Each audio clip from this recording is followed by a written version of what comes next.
srpska vjera čista i njoj Bog pomaže. Plava boja, simbol neba, uz crvenu to se slaže, jer je srpska vjera čista i njoj Bog pomaže.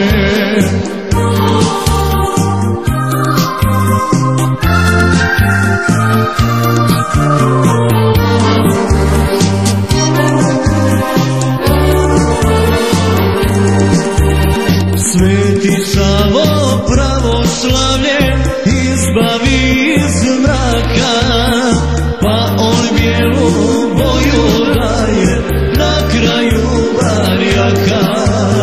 Bijela boja znači sunce, majka mu je Srbija, jer se u njoj ono rađa i vječno će da nam sija. Bijela boja znači sunce, majka mu je Srbija, jer se u njoj ono rađa i vječno će da nam sija, i vječno će da nam sija.